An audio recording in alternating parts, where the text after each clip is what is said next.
Alright mga ka-J3, bali may repair tayo ngayon. Ayan. So, ang na-encounter natin na problema ay, ito, pakita ko. Ha!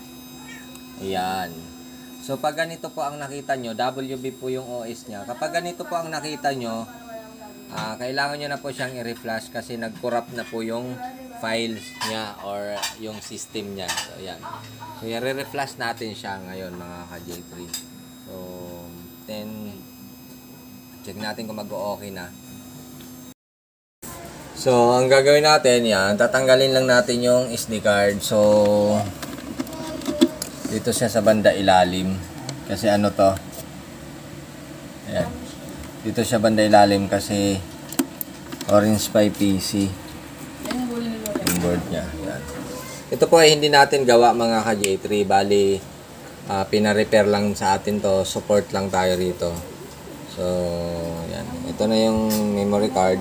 Pag nag-reflash po kayo mga ka-J3, mayroon naman tayo sa tutorial sa YouTube. Make sure na may card reader kayo.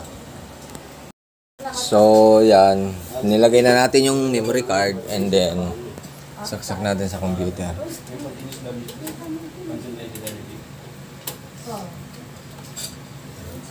Tapos, reflash lang natin. So, ang gamit ko pala is Rofus. Nagkakaproblema po ngayon yung Balena H-Air. Check natin. Sana mag-okay siya kaagad. So, select natin ang files. WB. So, ang gagamitin natin ngayon ay version 4.5 kasi yung version 5 po nagkakaroon ng problema. So 4.5. Ang nangyayari po kasi sa version 5, kusang nawawala daw yung mga oras. Yun ang mga report sa akin. So, yan. Start ko lang hindi. Yan. So magra-running po after nyan. Kabit na natin sa bendo and then try natin ulit. So ayan mga ka-J3, so malapit na siya matapos. So 90% na.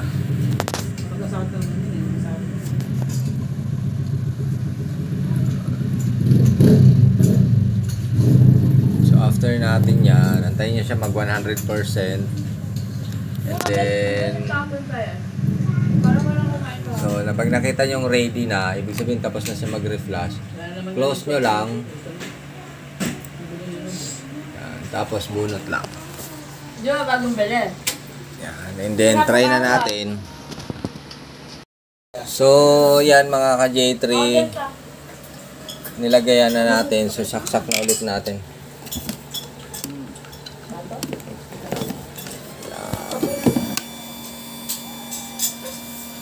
So, minsan pala yung mga nag-ano sa atin, mga nagre-report or nagpapasupport.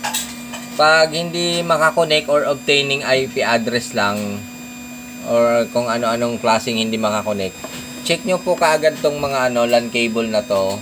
Ayan, papunta rito sa adapter. Kasi, hindi kayo makakakonect po nyan pag may problema to. Kailangan po umiilaw yung ating yan. Kasi pag hindi po umiilaw yan, ibig sabihin may problema yung linya nyo papunta sa adapter na to. So, i-check na natin. Check na natin yung ating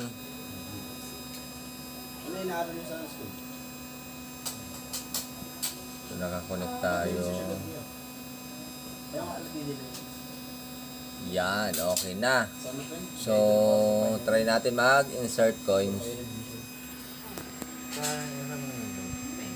May coins yan.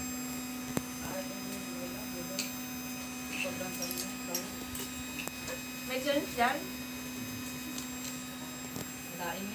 Welcome. Insert your money and press connect to internet button. So, try natin.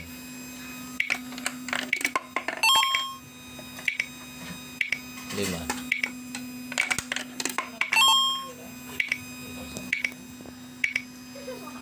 Check natin kung magkaka-internet tayo. Kung makita nyo dito sa taas, no internet connection. Tapos, try natin kung magkakaroon.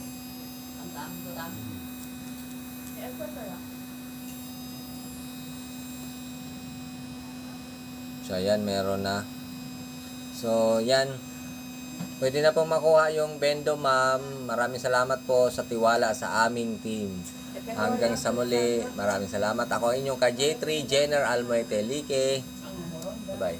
Don't forget to subscribe, like, and share sa ating mga social media. Pang